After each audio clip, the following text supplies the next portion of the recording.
Se eu esqueci de alguma coisa, você me lembra. Tem as nossas...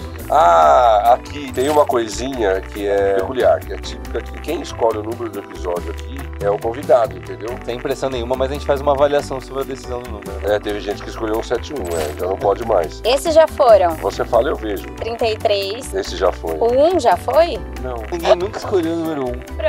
Pronto, É sua cara, 001. Eu peguei o Toledo de surpresa e o último episódio da primeira temporada, aí eu escolhi o episódio como 000, né? Eu não pude escolher, né? Vai ficar uma coisa diferente, né? Não tem um roteiro. O que será que vai Não, acontecer? a gente bate-papo. Lembra do podcast assim? A história de um lugar, o lugar de uma história. Podemos ir, Maurício? Tem certeza? Não tem que bater a palminha aqui? Não tem que bater, né? Olá! Estamos mais... Deixa eu explicar agora. Vamos lá. Vamos lá, então. Em 3, 2, 1...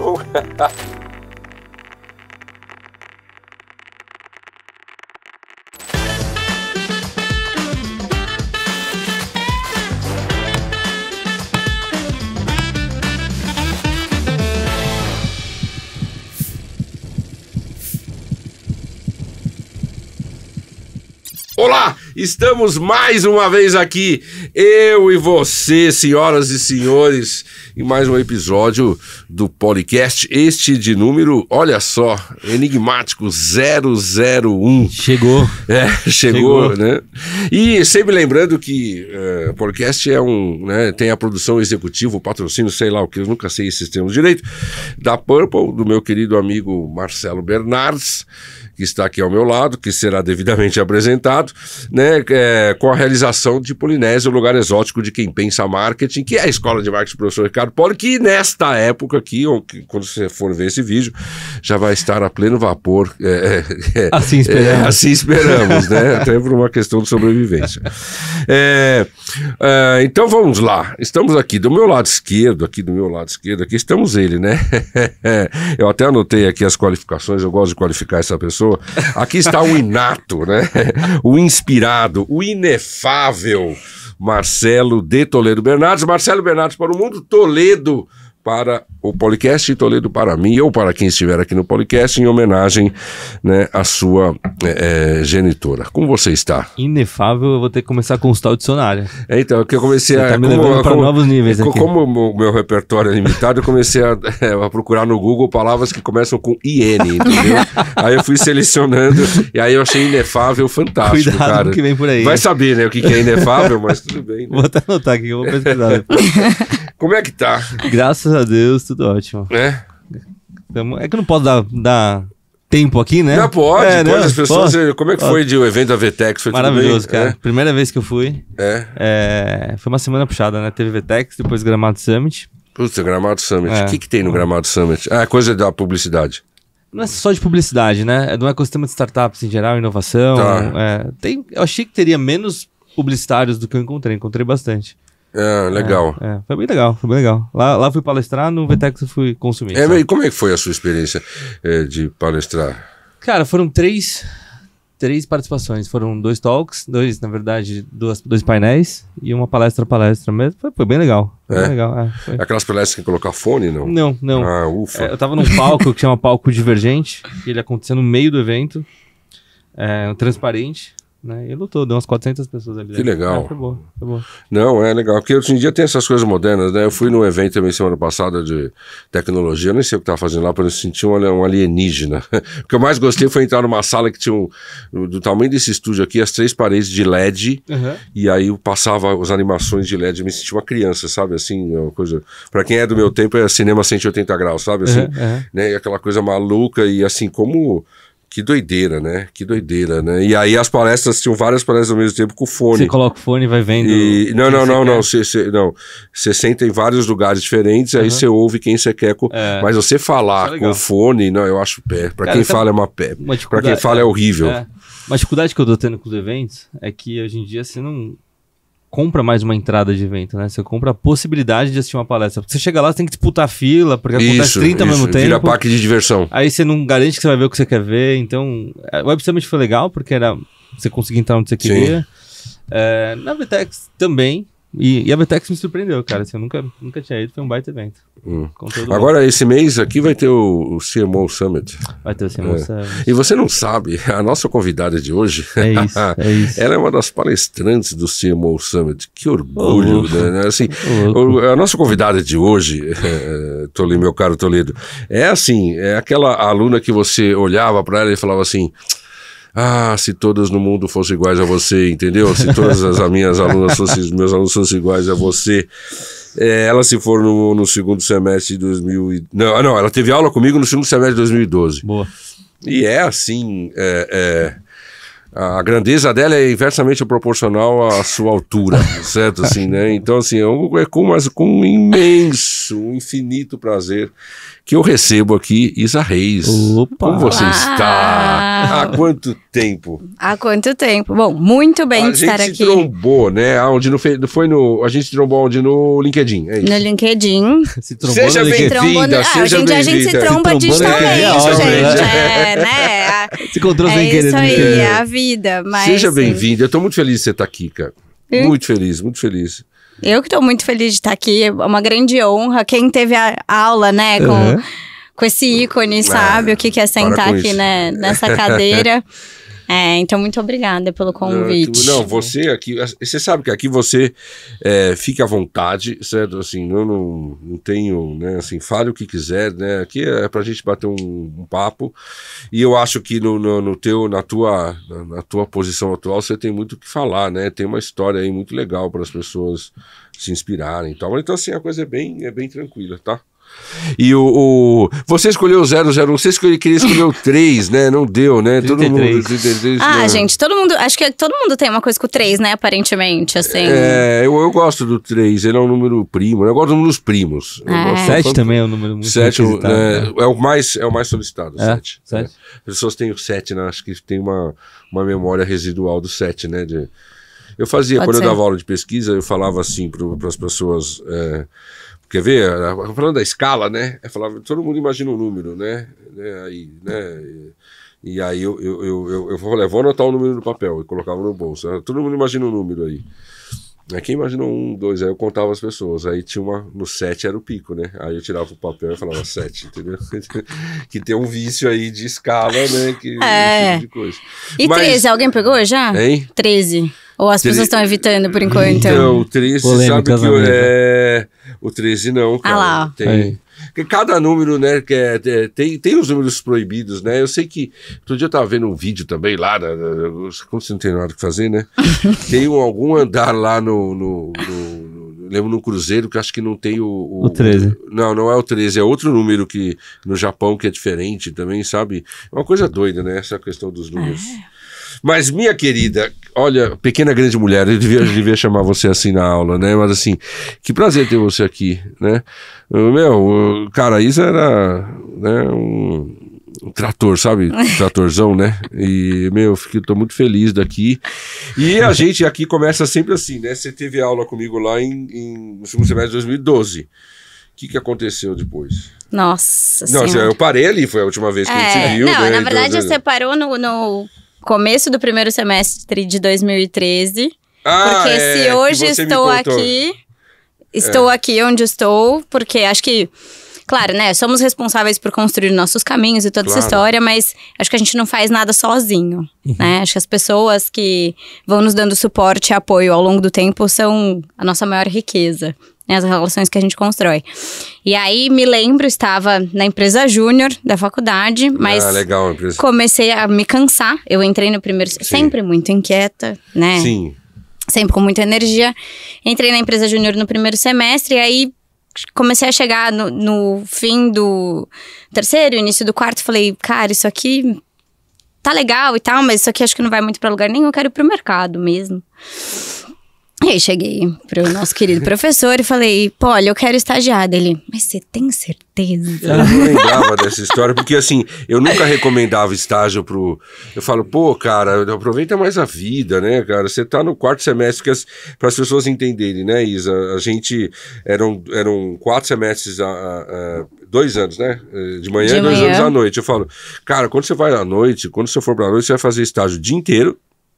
e tem que estudar à noite. Você não vai ter tempo mais para ir na academia, para namorar, para viver. Você vai ficar 2 anos, sua vida vai ser um inferno. Pelo menos né, em 8 meses por ano. E aí eu sempre falava, pô, vai viver a vida, porque é importante você ter, né, coisa. Eu falava, que estágio, né? E aí, mas ela, capeta, né, cara? Né? Não, e pra quem porque também... pra quem quis já ir na Júnior logo no primeiro semestre, os caras queriam conhecer, ir pra festa, pô, e não sei, gente, assim, eu sempre... Primeiro que eu demorei um pouco pra entrar na faculdade, então acho que eu entrei um pouco mais velha. Acho que também isso... Você entra com faz outra cabeça, né? Não, e faz diferença. Esses 2 anos de diferença pode fazer muita diferença, por incrível que pareça. Então, o meu primeiro ano, assim, depois do terceiro colegial, fiquei meio perdida. Ia prestar medicina. Falei, não, nada a ver. Enfim, aí demorei um pouco. E aí eu entrei, né, no meio de 2011. Então, acho que você entra já com uma outra cabeça, né? Também acho que uma sensação de meio, puta, mas perdi 1 ano e meio. Mas como é que foi da medicina pra publicidade? Cara, eu gosto muito de esporte, né? Eu sempre fiz muito esporte desde muito nova. Voltei, inclusive, recentemente, mas fui bailarina minha vida inteira. Olha, eu não sabia disso. Dos 3 anos de idade até os 18 ali, quando você entra na faculdade. Agora tá tudo explicado. Parei de dançar logo, mas eu já fazia muito esporte de endurance. Então, eu fiz muitos anos, eu competi em corrida de aventura, mountain bike, trail run. Caramba. Depois fui pro triatlon, então sempre, depois mais adulta fui correr maratona, então sempre muito no esporte. Então, acho que tinha um lado meu que queria fazer algo voltado pra essa coisa do corpo, da saúde, né? E aí, eu tinha uma coisa de fazer nutrição, naquela época era nada, talvez hoje eu estaria rica se tivesse virado nutricionista, talvez. É isso. Nutricionista mais influencer, tá? Exato. Não tem jeito, senão você não... Mas meu pai ainda tinha muito receio. Ele falou, não, mas você vai fazer nutrição. Meus pais formados na USP, os 2 na área da saúde, vai fazer medicina. E aí, fiquei com isso na minha cabeça. Assim, gente, quando eu comecei a estudar pra medicina, eu falei, isso daqui não sou eu. Sabe, essa coisa de ficar com a cara no livro. Eu adoro estudar, mas eu sou muito comunicativa. Sempre tive essa coisa da arte muito presente. Eu falei, gente, isso aqui não tem... nada a ver comigo, vou ficar enfurnada e tal. E aí eu fui prestar humanas, quando chegou a minha hora de prestar FUVEST, prestei direito, eu quase passei. Quase, foi por um triz, eu falei, gente, ainda bem que eu não passei, porque ia ter que fazer, né? E aí pude repensar a minha vida, eu namorava na época, e aí meu ex-namorado também, eu sou de Ribeirão Preto, ele também era, e aí ele foi fazer SPM. E aí quando ele entrou, ele falou assim, cara, isso aqui é você tem que vir ver. E aí ele falou, é mais você do que eu, talvez não daria daqui. E aí eu fui conhecer a faculdade, e aí eu falei, cara, realmente, assim, tem muito a ver comigo. Peguei a grade do curso, e eu realmente fui uma pessoa, assim, eu amei a minha faculdade, sabe? Eu gostava muito das aulas, eu tinha uma aula, outra, mais ou menos. Não é normal, toda faculdade é assim. Mas eu curtia, sabe? Eu acho que eu tinha certeza que eu tava no curso certo, assim, eu sempre tive essa sensação.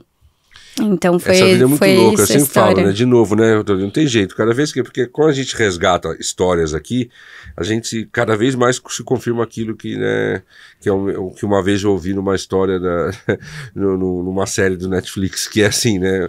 O cara tava para aposentar, né? Aí eu falei assim, não, olha, só fica ligado, na vida existe aquilo que a gente planeja e aquilo que a gente acaba encontrando, né? Então é muito doido, né? Porque essa coisa de fatores controláveis, incontroláveis, tudo bem, tudo acontece porque você é o que você é, mas coincidentemente você tava namorando um cara que tinha vindo pra coisa, se isso não tivesse acontecido, é uma doideira, essa aleatoriedade, o acaso da vida é muito doido, né?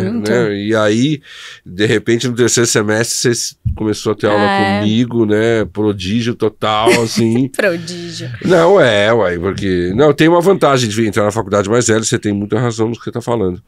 Mas que legal. E aí, assim, aí você falou que porque no teu primeiro semestre de 2013, continua a história que... vou ela continuar me contou uma história que nem eu mais sabia, cara. Vou contar essa história, mas só pra gente fechar, acho que esse ponto da escolha, pensei agora numa coisa que é legal falar, principalmente para os jovens que estão assistindo o podcast, que quando eu dou, às vezes, mentoria para alunos mais novos, que ainda estão escolhendo o que vão fazer, uma coisa que me drivou muito para eu escolher o que eu queria fazer, não foi necessariamente o curso em si, mas foi como seria a minha vida depois que eu me formasse. Porque eu acho que pouca gente pensa nisso, né? Claro, tem ali carreiras mais tradicionais, uma medicina e tal, que você tem caminhos muito óbvios. Mas eu lembro, e aí eu fui conversar com alguns amigos dos meus pais na época que tinham carreiras das mais diferentes. E aí eu falei, cara, é isso aqui que eu quero trabalhar no mundo corporativo, eu quero esse estilo de vida aqui. Então, eu fui muito também pensando no que me daria lá na frente, quando eu saísse da faculdade, não só na faculdade em si. Então, eu acho que é bom ter um norte, mas a gente tem que estar preparado que, assim... eu falo, o caminho se faz caminhando, né? A hora que você vai para a estrada é que você começa, né? Se você não caminhar no caminho, o caminho não existe, né? Então, mas é legal ter esse norte. E também não tem nada problema de você voltar para trás, né? Imagina. Quantos alunos vieram falar comigo que tinham crises, né, existenciais de tá fazendo aquilo que não queria, eu falei, vai fazer o que você quer, meu, né? Não, gente, meu marido... Tem pai que quer me matar até hoje, né? Mas assim, fala, você vai fazer o que você gosta. Eu falava muito em cursinho por causa da SPM também, e aí tinha esse lance, né? O cara muito doido. Não, gente, meu marido tem 39, agora com 35, ele decidiu que ele não queria mais o que ele tá fazendo, ele era formado em administração, se formou em nutrição e tá virando a carreira. Então, sempre a tempo, gente, acho que... O último entrevistado nosso também aqui era um triatleta. Esse negócio eu tô ficando preocupado. Eu agora tenho que virar um triatleta, acho que sim, pode ser um bom caminho. Comer, beber e dormir. Um bom prato. Mas vamos lá, voltando a 2013. Essa história eu não sabia. Mas você fez ADM ou publicidade? Eu fiz... Publicidade, não. Propaganda. Comunicação social. Por favor. Porque quando me perguntam o que eu sou, eu falo publicitária não, eu sou comunicóloga. Publicitária é muito, né? Envelheceu mal, né? Já foi glamouroso, né? Hoje em dia... Mas era um dos cursos, meu caro Toledo, que tinha maior relação candidato-vaga. Tinha uma época que só perdia pra medicina, velho. Publicidade, só perdia pra medicina. Sim. Hoje em dia, eu não sei como é que tá. A engenharia voltou a bombar, né? Sim. Né? Exatos, né? Graças a Deus. Olha lá, o engenheiro. A gente é corporativista. Mas então, se conta a história que eu sabia, então, voltando... E você me deixou tão assim, o coração tão... Porque você não é a primeira pessoa que me fala isso, e outro dia eu estava falando com outra pessoa, não, porque um dia uma aluna se trombou no LinkedIn e falou assim, que legal te ver por aqui. Ela falou assim, olha... Meu filho, ela mandou uma mensagem perguntando se eu estava na SPM ainda, que meu filho entrou lá e aí você teve aula, eu tive aula com você e eu lembro que você me indicou para um estágio e que mudou minha vida. Eu falo, cara, é que eu fiz tanto isso que eu não consigo mais lembrar, entendeu? E a gente, e era, sempre foi muito gratuito, né? Assim, né? Tinha porque eu tinha ex-alunos que estavam nas corporações, as empresas que eram mais próximas e tal, e tinha gente aqui desse lado. Eu era só uma ponte, entendeu? O que eu arranjei de estágio, emprego... Você já era um recrutador. Sim, né? O problema é que eu nunca ganhei dinheiro com isso, mas... Aí a gente vai descobrir mais pra frente como é que... Uma comissão ali, né? Uma comissão do estagiário também não dá. O primeiro salário não ia ajudar muito. Né? Do estagiário, né? Não, mas eu sempre fiz de coração e cara, eu fiquei tão feliz de saber que, poxa, não foi só o professor, ainda fui um indicador teu. Foi. Não, e a história é ótima, né? Acho que, enfim, cheguei e pra quem não estudou na faculdade... Estágio pra quê? Não Quarto estudou semestre, na vai fazer à noite. Faculdade famosa da Vila Mariana, o quarto semestre é um semestre... assim, né, muito puxado pra ser educada aqui com os termos. E aí, você falou pra mim, Isa, você tem certeza? Porque vai ser muito difícil a sua vida, você quer isso mesmo? Eu falei, não, eu quero e tal. Então tá bom. E aí, no dia seguinte, eu entrando na faculdade, olhou pra mim e falou assim, vão te ligar da Microsoft. Eu falei, mas gente, como assim? Eu falei ontem. Você, não, porque tem uma ex-aluna minha, Maíra Atuí, que era gerente de marketing na Microsoft na época.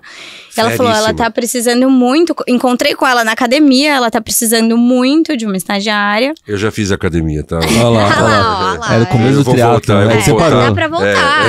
Claro que dá. Dentro de você. Não, precisa voltar, pelo amor de Deus. Tá dentro de você. E aí, enfim. E aí a Maíra precisava muito de uma estagiária. Acho que o timing foi... Perfeito. E aí realmente me ligaram e assim, de um dia pro outro agendaram uma entrevista. Eu ia fazer uma primeira entrevista só com ela. Eu cheguei lá, ela falou, mas você pode fazer todas as entrevistas agora? E eu falei, pode. Dela, olha, tem umas que são em inglês, tem problema? Aí eu, não, suando, assim, né? Falei, não, imagina, não, vamos lá. E aí fiz todas as entrevistas, uma batelada num dia só.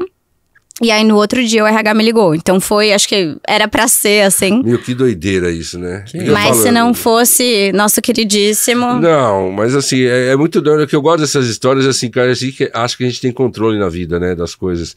E, cara, você vê, né, que, assim, tem hora que tudo tá alinhado, bateu e foi. Também não ia, também, Isa, vamos falar sério. Eu não ia indicar qualquer pessoa pra, né, eu tinha um processo seletivo interno aqui, tá? Não é... Você já tinha feito 4 entrevistas. Claro, não. Eu não vou indicar encrenca, né? Porque indicar sempre é um problema, você sabe, sim, né? Claro. Essa vida, né? Cara, e assim, eu falei, não, né, eu sabia que não ia ter erro, entendeu, né, como assim, os tranqueira, por exemplo, os tranqueira, sempre que o cara fala, eu preciso de alguém na área comercial, eu indicava os tranqueira, porque os tranqueiras são bons de comercial. São ótimos, mas é verdade, né, assim, o pessoal Claro. do fundão da sala lá, da esquadrilha da fumaça lá, é os caras que, né, não tem, o cara que é pro comercial, né, a gente entrevistou aqui a Andressa, né, da 1002, a agência, né, ela falou, um dia você falou pra mim que prova e tal, não sei o que, ela falou, olha, que você falou, eu falei pra ela que isso é criação, isso é nada, isso é planejamento, aí depois de 10 anos ela descobriu que realmente a vocação dela era aquilo, entendeu? Então, mas de vez em quando a gente dá umas bolas dentro, né? Né? E aí, cara, mas assim, não era qualquer lugar, era Microsoft, né, assim, eles têm lá, eles são todos, né... Sim. certinhos. E de lá você ficou quanto tempo lá? Aí você foi até o fim do curso. Não, e de lá, fiquei até o fim do curso. Na verdade, assim... você fez intercâmbio, Eu né? tenho um comentário muito engraçado, olhando aqui pro episódio da Carol, quando eu tava assistindo, que eu achei muito engraçado que ela falou assim, eu fui pra Unilever, e aí foi uma continuação da faculdade, né? Porque você vai, estrutura, marketing de produto. E eu fui pra tecnologia, numa época que quase ninguém ia pra tecnologia. Né? Assim, hoje todo mundo quer ir pra tech, 2013, né? E aí, já trabalhar muito focada com a parte de marketing digital e advertising, que na época ainda tava, né, nascendo, assim, muito 13, forte. 13, ninguém... E aí, eu olhei e falei, gente, cadê os 4Ps? Sabe? Eu falei, nada que eu aprendi. Eu falei, o que é isso aqui que eu tenho que fazer? Porque era um mundo completamente novo pra mim, né? E assim, eu falei, gente, o que é... clique, sabe? Como que mede isso aqui? E assim, pra mim, eu acho que eu tive uma experiência muito diferente. Mas fiquei lá um tempo.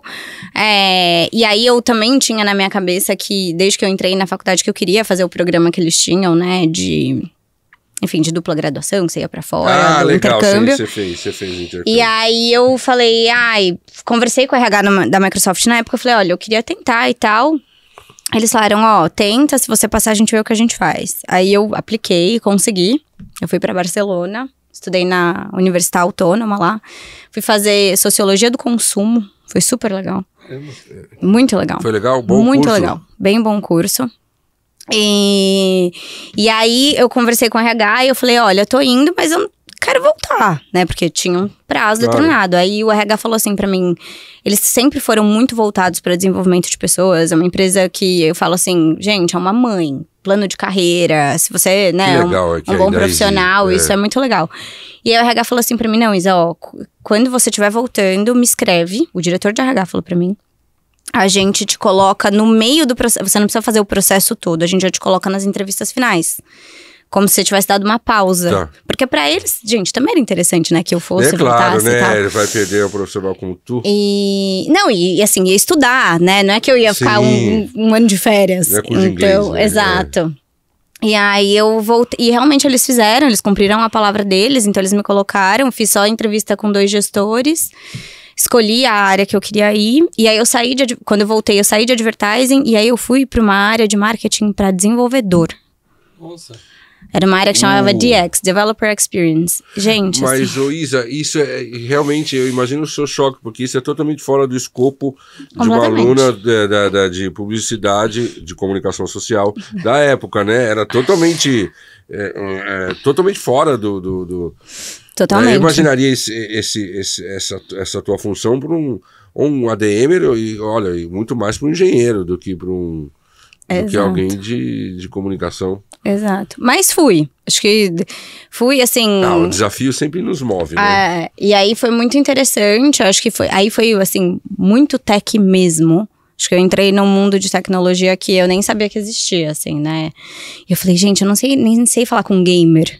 Né? E hoje, gente, é muito engraçado hoje, porque gamer é super cool, mas lá não era um negócio, né, meio nerd era e tal. Aquela coisa meio, né, o papai proibia, né? E aí eu falei, puta, né, mas assim, foi muito interessante, acho que pra mim foi muito desafiador, eu nunca, assim, a nossa geração ainda não é uma geração 100% nativa, né, em tecnologia, então pra nós ainda, acho que por mais que a gente, claro, se adapte rápido, acho que não é igual as gerações próximas que estão vindo aí, então pra mim foi bem desafiador, acho que entender linguagem, estilo, né, como você adapta os seus esforços pra uma audiência completamente diferente, assim. Então, mas quando você fala de audiência e esforços, isso, a tua graduação lá em Sociologia do Consumo também te dá inputs, porque não são só questões racionais, são questões emocionais, né, coletivas Completamente.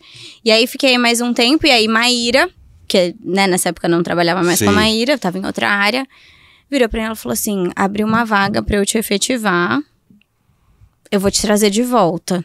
Eita. E até então estágio? Era estágio? Era estágio, eu tinha ido, né, fiz o primeiro estágio, fui morar fora. Na Espanha?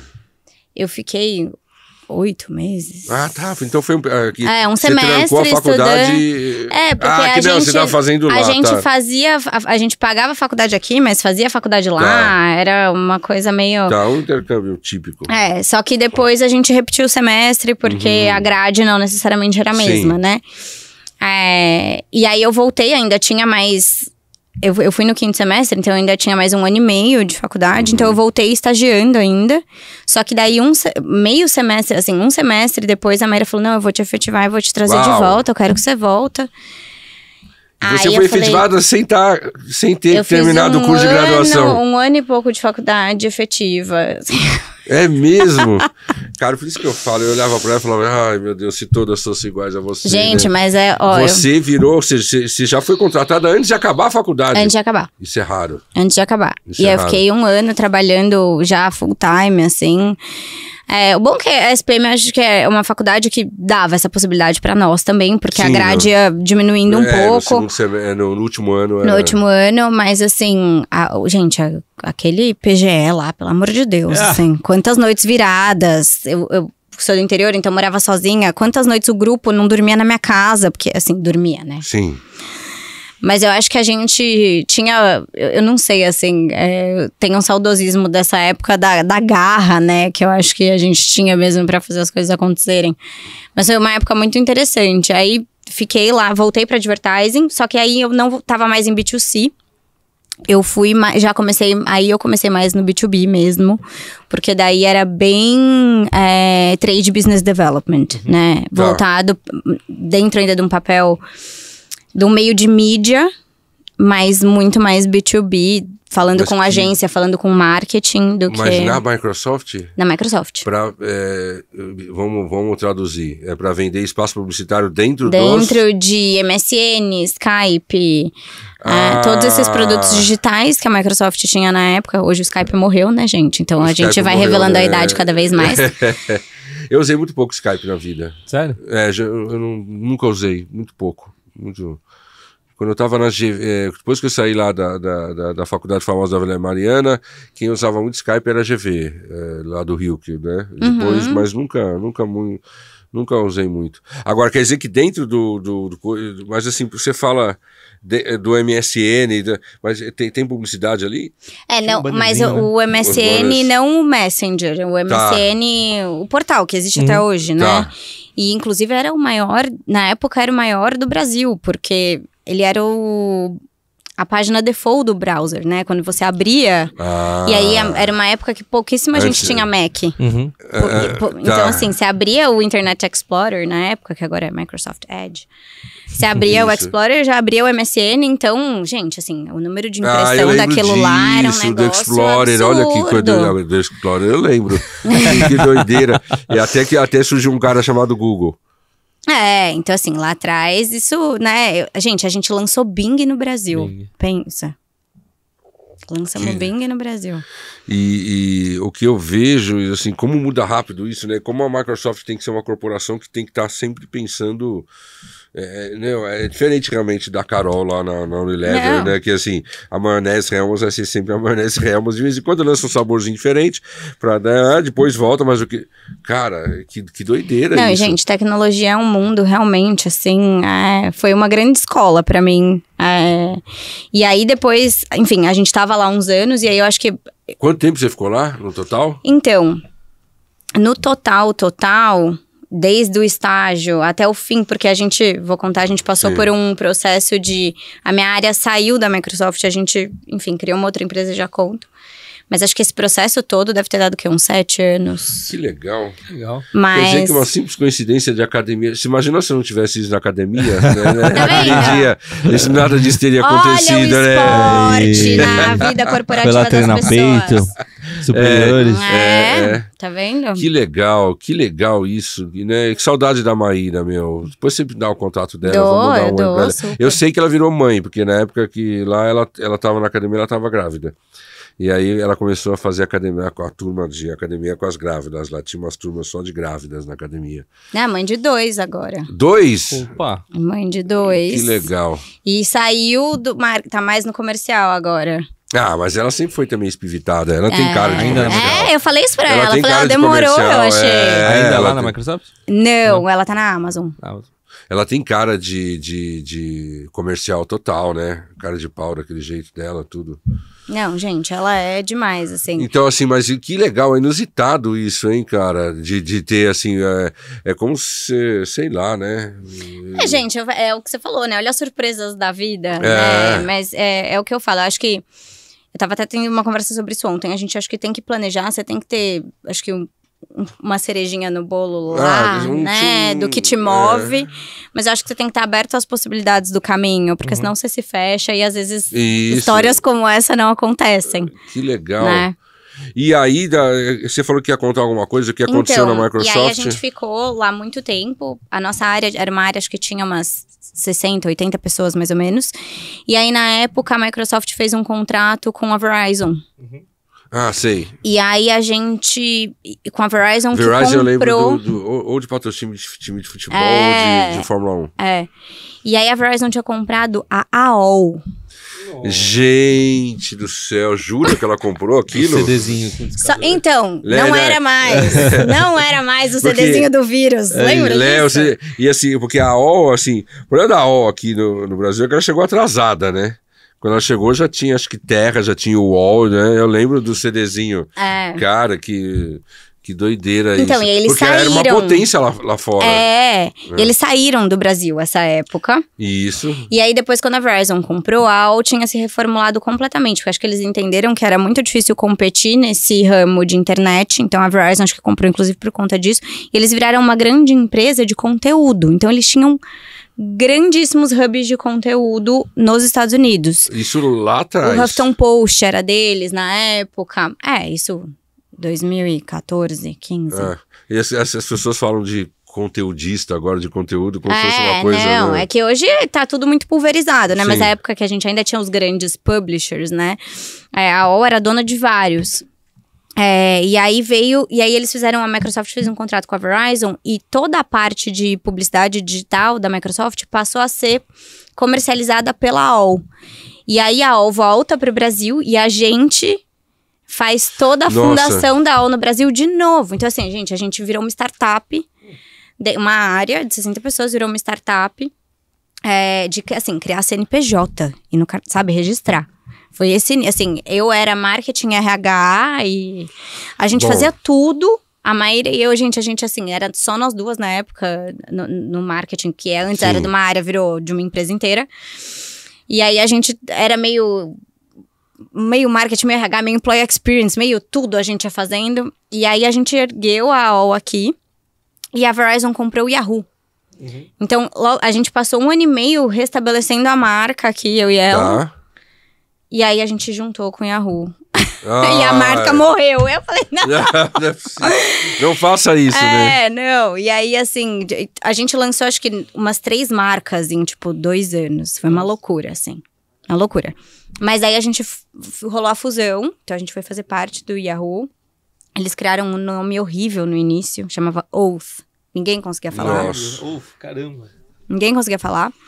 Tinha um statement legal e tal, mas era terrível. Ninguém conseguia falar. Lançamos uma marca também, fizemos tudo. Aí depois voltou a ser Yahoo e seguiu o Yahoo.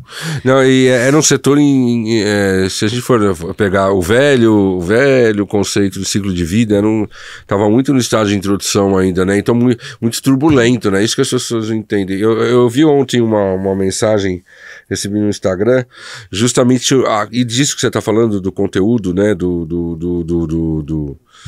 Dos publishers, o impacto que a IA está tendo com o Washington Post, com coisa assim, como está decaindo. Eu vou mandar para vocês verem depois. Decaindo o consumo? Como assim, né? O Washington Post está tendo que se repensar por conta da IA, né? Porque o que ele produz é fonte para IA, entendeu? Uhum. E aí, eles estavam falando lá, uma análise, eu tava com mais sono do que com atenção, mas eu vou mandar para vocês verem, cara, né, porque assim, eu achei muito, muito louco, assim, como a IA agora tá dando um novo choque nessa questão do conteúdo e tal, né, porque os veículos, os conteudistas tradicionais, né, revista, jornal, já teve aquele impacto, aí o que é mídia, né, digitalizou, teve outra, porque hoje, quem produz conteúdo hoje? Que você falou, né? Virou um pandemônio, assim, né? De gente gerando conteúdo. E aí, hoje você tem conteudistas, eu tô falando dessa popularização de conteudistas, né? Assim, que gerar o conteúdo é muito mais fácil, porque antes ele tinha que entrar lá no site ou da Folha, ou do sei lá, e pesquisar, filtrar. Hoje ele vai na IA, cara. Mas sabe Você imagina a potência que isso dá de... Sim, isso é muito problemático, né? Eu prefiro ver isso como oportunidade do que qualquer outra coisa. Não, eu acho que é inevitável e o lance é como é que o mundo vai se ajustar a isso, né? Mas eu acho que ao mesmo tempo, quem for muito original... Eu tava lendo um estudo sobre isso outro dia... Porque a IA tá aí pegando informação do que tá disponível e gerando conteúdos a partir disso. Mas e as cabeças pensantes, gente? Não. Assim, né? E as ideias originais? E aquilo que você foi deitar na cama e te veio uma intuição e você colocou no papel. Né? Então, e mais que isso ainda, quem são as pessoas que têm a força de colocar a sua própria opinião no mundo, né? Porque os conteúdos, eles vão ficando muito iguais. A gente já fez discussões aqui a respeito disso, Isa, né? E assim, eu vejo, assim, tem um impacto da IA que eu percebo. Eu tenho um amigo, um irmão, né? Que é que tem um escritório de contabilidade, certo? O Jeff. Beijo, Jeff. Ele vai odiar que eu faça isso, por isso que eu faço, entendeu? Aí porque ele dá moca. A questão é a seguinte, ele é um cara que já um 60 ali, para 60 a mais, e ele descobriu uma coisa chamada Manus. E ele usa esse negócio, assim, ele é um cara que ele começou a usar, e assim, ele falou assim, cara, ele falou assim pra mim, é o que você falou, né? Precisa saber perguntar. Porque quem não tem repertório não sabe perguntar. Você lembra que eu falava para vocês lá, antes das melhores respostas, saiba fazer as melhores perguntas. Então, isso eu falava lá, né? E aí ele percebe, assim, ele falou assim, Poli, o que me impacta aqui é a produtividade. Porque assim, eu peguei um relatório, eu precisava fazer uma planilha em cima de um relatório que era só texto e juntar uns dados, uns números, ele fez, eu desconfiei, fui conferir, estava certinho. Então, elaboração de relatórios, contratos, né? O direito já vem muito disso, já faz tempo que o direito usa, né? E aí ele falou assim, porque como ele tem noção do processo, ele domina o processo todo, para ele a IA vira um auxiliar fantástico, né? Porque ele tem capacidade crítica da coisa. E aí eu vejo assim, eu gosto muito do Nicoleles, né? O cientista brasileiro. Ele fala assim, cara, tem um estudo também que ele cita lá, que eu esqueci lá na Inglaterra, de matemática, assim, cara, você vai gerar, se tudo for gerado por IA, chega uma hora que você bate no muro, né? Porque não vem coisa nova. É isso. E aí as pessoas perguntam pra mim, Poli, você não tá usando? Eu falo assim, cara, Eu sou o cara das perguntas, então assim, eu preciso até me exercitar mais com a IA, tudo, né? Mas assim, às vezes eu brinco porque às vezes precisa gerar imagem, eu preciso fazer um post lá, gera uma imagem diferente, eu entro lá na Kling AI e falo, ó, gere o último que eu fiz foi do Trump, faça uma fusão entre o Trump e o Ronald McDonald, né? E aí, assim, mas assim, na hora de pensar mesmo, ela não me, sabe, tanto que eu falei pra você que eu tô fazendo um lance, né, sempre alavancando a coisa das palestras e tal. Eu falei assim, cara, aí eu aprendi que você tem que dar nome, assim, você tem que vestir sabe, o bolo é o mesmo, mas você só muda o creme que vai em cima. Aí, a hora que, Toledo, você vai ficar orgulhoso de mim, eu escrevi o nome da palestra, vai ser assim, não é a IA que vai matar o seu negócio, é o que vem antes dela. O que vai matar, a IA só vai acelerar esse processo. Sim. Não há IA que resolva o produto ruim, preço ruim, né? E aí você vê, Isa, 90% das startups morrem, alguma coisa tá errada. Total. Né? Então, assim, o que eu vejo, aí o Calandra teve aqui do All Jobs também, e ele fala de um fenômeno interessante, né? Tem muita empresa lá nos Estados Unidos que está contratando gente mais velha, 35, 40, 55, porque sabe... Sim. E assim, gente, puxando a sardinha aqui pro meu lado de alguém que tá numa consultoria, né, voltada para pessoas. Isso, qual é o impacto no RH? Não só no RH, mas assim, o que a gente vê muito é que hoje, quando a gente faz pesquisa muito com os nossos clientes, assim, a gente vê que eles não têm previsão, por exemplo, de mandarem pessoas embora por conta de né? As pessoas têm muito receio daí acho que substituir o trabalho. A gente entende que para Brasil, pelo menos, isso ainda não é uma preocupação. Mas que existe uma responsabilidade muito grande das empresas treinarem essas pessoas para que elas estejam aptas a. Por isso as empresas vão por água abaixo. Porque não adianta você ter a tecnologia e não ter as pessoas prontas para saber usar. E aí, qual é a responsabilização das empresas de ter esses programas de desenvolvimento focados para que isso possa acontecer? Ou seja, você está dizendo que as empresas precisam ensinar as pessoas a usar IA. Não só IA, né? Mas tecnologias em geral. Porque... é algo novo, gente. Assim, antes a gente saía da faculdade, você aprende aquilo, o ciclo de aprendizagem, ele era muito mais, não lento, mas ele era um ritmo muito mais orgânico. Hoje, se aprender um negócio hoje, amanhã já não vale mais. E aí você tem que aprender uma coisa nova. Então, se as empresas não começarem a se responsabilizar pelo nível de desenvolvimento e aprendizagem das pessoas que estão lá dentro, o negócio não vai andar, porque não tem como. Mas aí, só pegando um gancho nas duas coisas, acho que a nossa geração talvez seja a que vai mais vai usar da melhor forma, porque a gente tem um repertório. Eu fico pensando na geração AI native, assim, que nunca fez nada, porque já nasceu com AI fazendo, com que repertório vai usar a ferramenta. É perigoso isso, porque assim, né, é o que você falou, o cara da contabilidade, como ele fez muito tempo, ele sabia como pedir, sabia avaliar, tinha senso crítico, etc. No momento em que você não viveu isso, né, porque a tecnologia já nasceu fazendo por você, tá, 2 gerações para frente, como é que isso vai ser? Porque a gente vai ter que treinar a nossa cabeça a pensar coisas que a gente em outras gerações pensava fazendo e se desenvolvendo. Então, se hoje eu preciso me desenvolver em AI, talvez no futuro eu precise desenvolver no repertório, né, nas coisas que você precisa saber para usar a AI. E aí subverte muito o que é desenvolvimento, né? É complexo. Eu vejo muito assim, a IA não tem intuição, né? Ela não tem intuição, né? Ela não tem, assim, né? Ela não é intuitiva no seguinte sentido, né? De fazer aquilo que você faz com o seu cérebro, você, às vezes, juntar coisas que são, teoricamente, que não teriam conexão nenhuma, e você faz isso porque você tem um repertório, uma história e tudo mais, né? E acho que a nossa geração, apesar de... Quando você fala sua geração, eu me sinto que tem uma geração antes da sua que é a minha, né? Mas a nossa acho que já vai se juntando no mesmo bolo ali, né? Mas eu penso muito assim, a gente também ainda acho que se permite criar espaços mentais para que essas conexões sejam feitas. Sim. Eu vejo muito, assim, as gerações mais novas tão absortas mesmo na tecnologia que, além da questão do repertório, que espaço você tá criando, gente, de sentar, olhar um nada e deixar sua cabeça fluir por 10 minutos. Porque não você tá sempre scrolling né, e ali naquele mundo, então isso é uma preocupação pessoal minha, assim, eu tenho essa dorzinha, E eu acho muito que hoje, quando a gente olha para gerações que estão vindo, que às vezes não tem referências que são clássicas para nós, né? Desde arte, cultura, até realmente coisas técnicas. Sim. Eu falo, gente, assim, pra onde que a gente vai? Né? Eu recebi um post, cara, do cara que ele acessa o Gemini, lá, do Google, né? O Gemini, na prateleira do supermercado. Assim, ele aponta para o supermercado e pergunta para a Gemini assim: olha, qual é o melhor café? Eu vou comprar o melhor café aqui. Qual é o melhor café custo-benefício de cápsula? Aí a Gemini vai lá e escolhe, né? E qual é o melhor sabor? Qual é o preço da concorrência?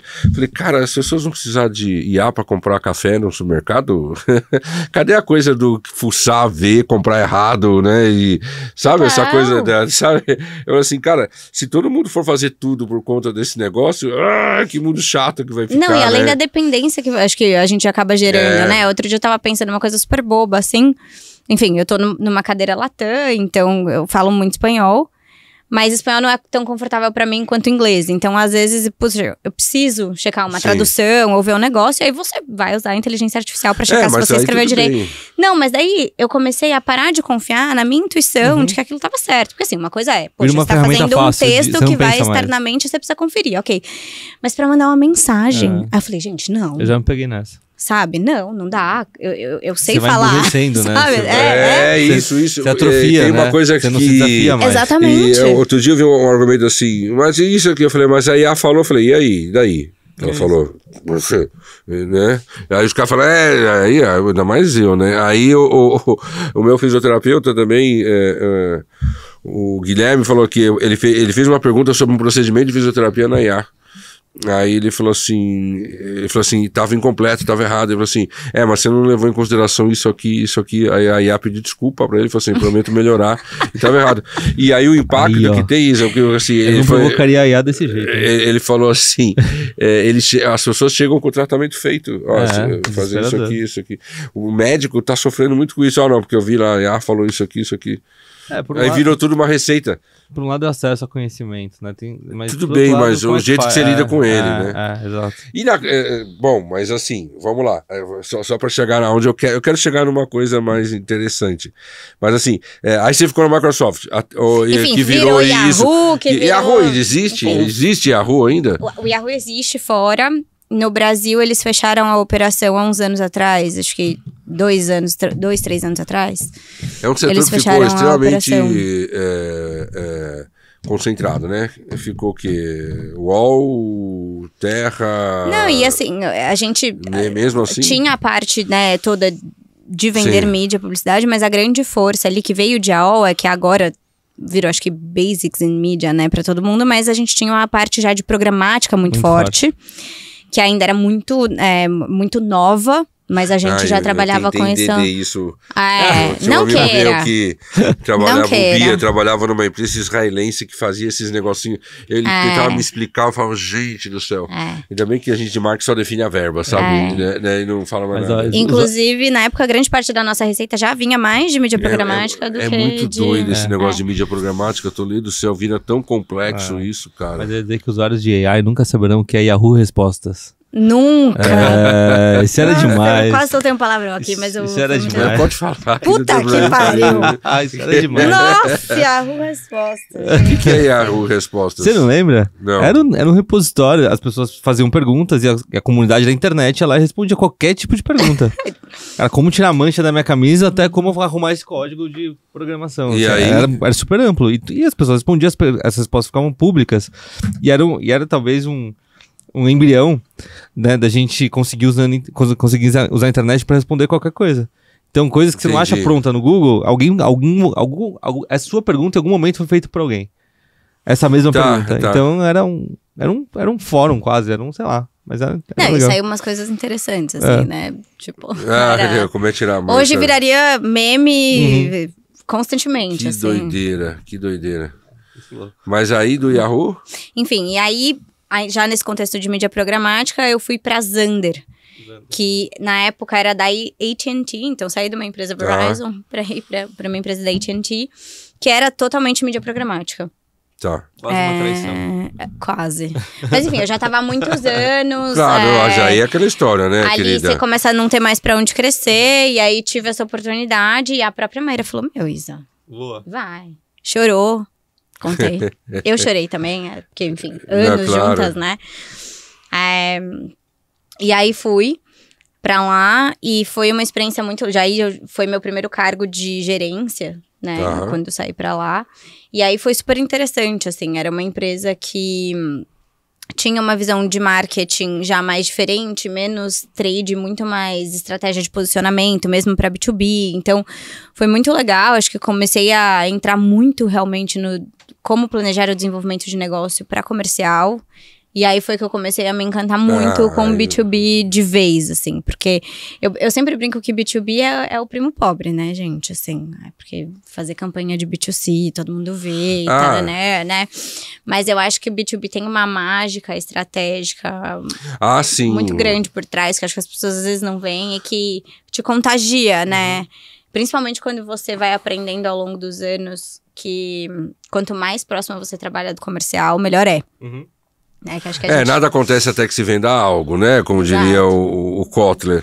Mas, assim, o que eu vejo muito no B2B é que essa galera fica falando de relacionamento, funil de vendas. Eu falo, cara, isso que pra quem teve no B2B, isso já é... Né, e o ABM? Eu amo, gente, agora esse Account-Based Marketing.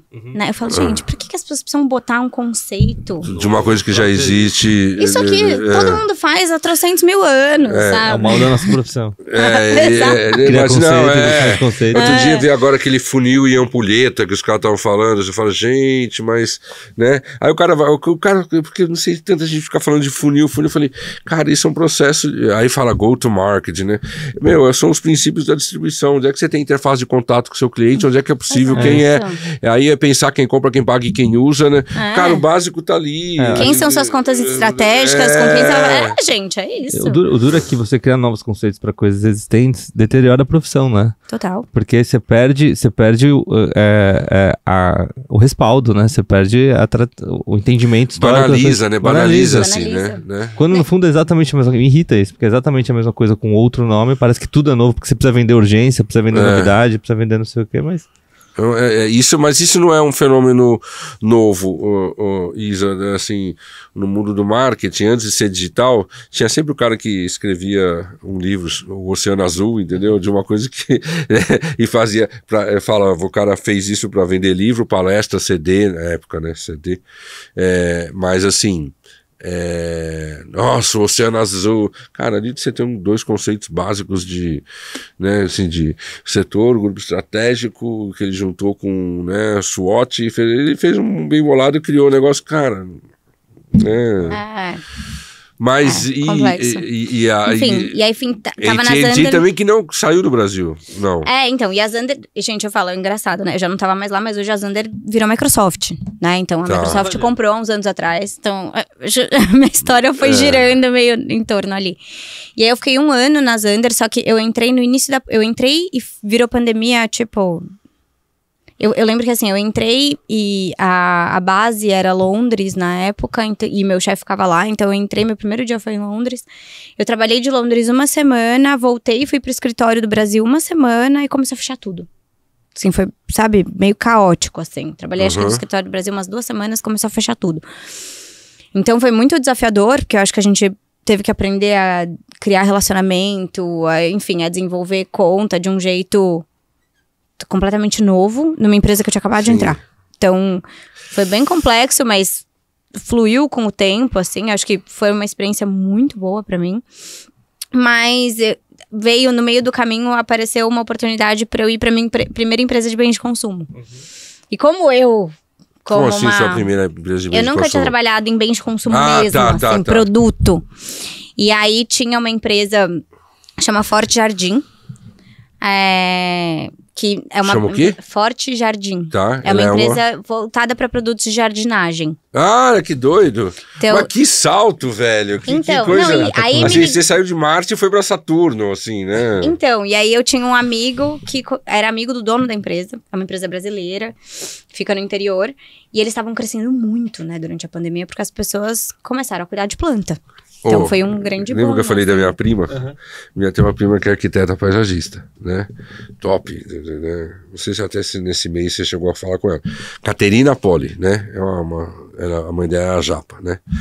Cara, ela falou assim, que a pandemia foi onde ela mais cresceu e ganhou Sim. dinheiro, porque ela é muito esperta, de novo, tem um histórico, ela se formou na FAO, tem um histórico, de novo, de paisagista há 30 anos, já tinha saído de tudo quanto era revista, né, já tinha uma carreira. A hora que ela vai pro digital, cara, que aí ela, o que ela posta?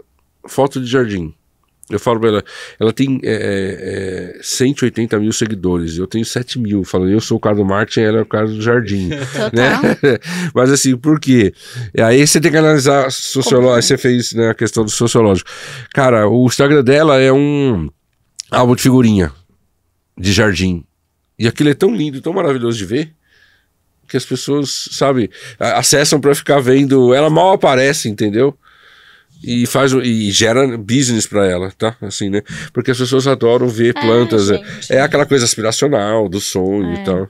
E o que aconteceu na pandemia foi muito que as pessoas tinham tempo, né?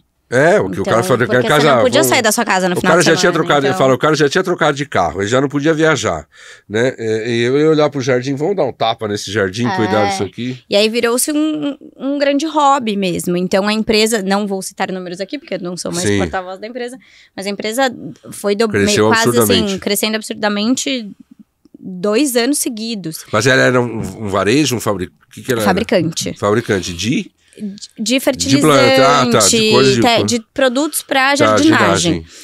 E aí, enfim, esse meu amigo conheceu o dono. Você tá no cara, que universo, eles você foi para um universo paralelo, eu lá cara. bem, assim, tava bem na Zander.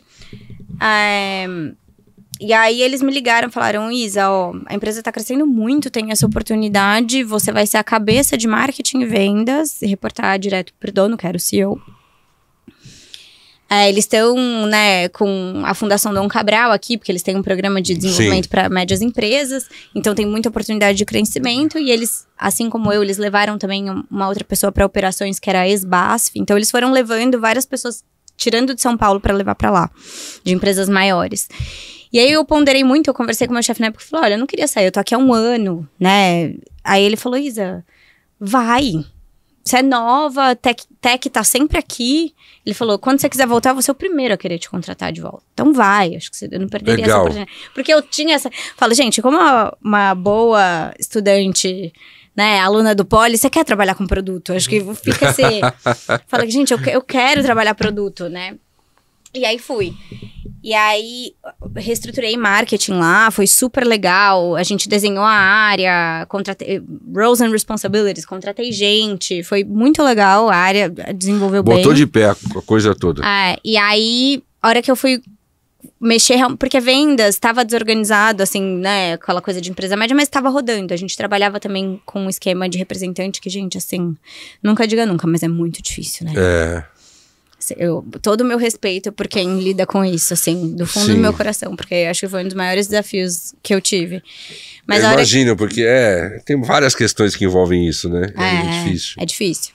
E a hora que eu comecei a desenvolver ali, tentar mudar algumas coisas na parte comercial, a gente começou a ter alguns conflitos, assim, hoje a gente se dá super bem, mas acho que o dono, que era o CEO, acho que ele ainda estava muito apegado a algumas questões da operação, acho que ele não conseguia muito se afastar.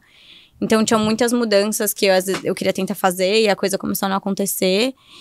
E aí, a gente teve uma conversa, tipo, olha, eu não tô conseguindo, você não tá me deixando, tá ruim pra você, tá ruim pra mim. Normal isso também. Aí eu falei, eu vou ficar mais no marketing, mas eu acho que com o tempo, né, isso aqui não vai acontecer. E aí, eu também acho que, gente, é igual relacionamento, né? Eu acho que hoje a gente é mais adulto, a gente entende que raramente existem pessoas que são boas ou ruins. Eu acho que tem a coisa do match.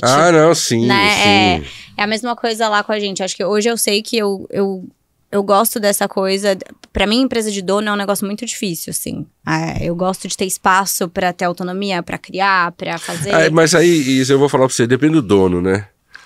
Foi a minha experiência, né? Depende do dono, E aí, enfim, aí comecei a querer voltar pra multinacional. Eu gosto, assim, né? Eu gosto de trabalhar com gente do mundo inteiro. Eu gosto dessa troca cultural.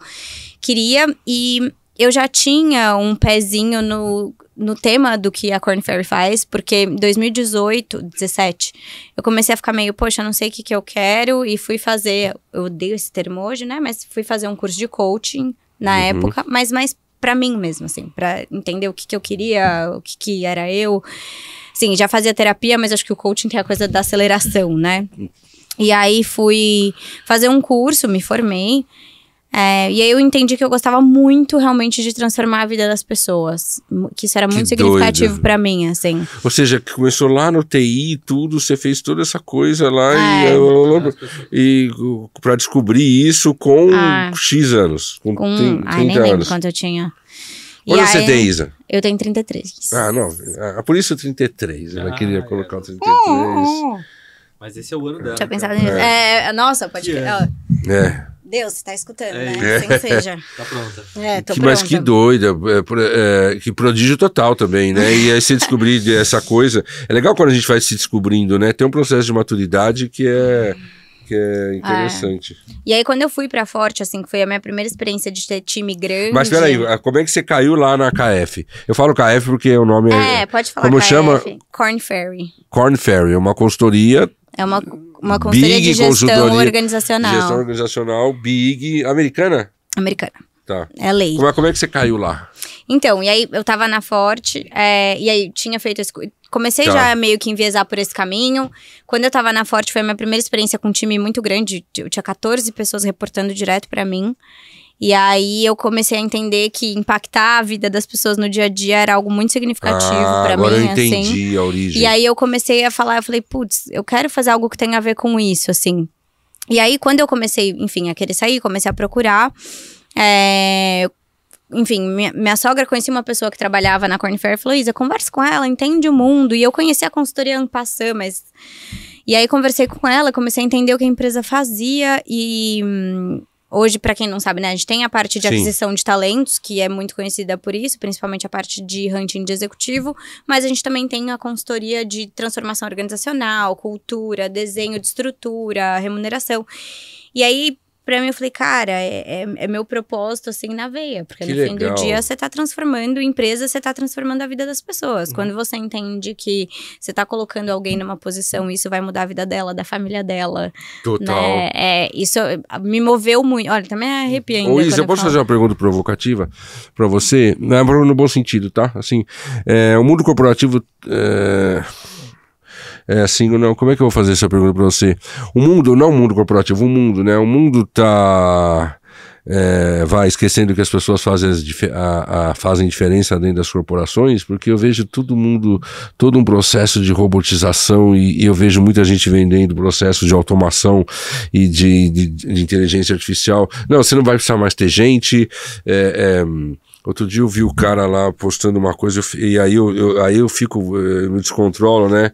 Que o cara com a câmera, né? Falando assim, agora a gente controla o quanto tempo o cara demora para fazer um cafezinho, aí vira essa vigilância partindo do pressuposto que todas as pessoas são mal intencionadas e aí fora aquela crítica ao CLT, que eu acho também uma coisa meio idiota, que muita gente faz, né? Fala assim, se você quer, me fala um cara que quer sair que eu te mostro 10 que quer voltar pro CLT, né? Assim...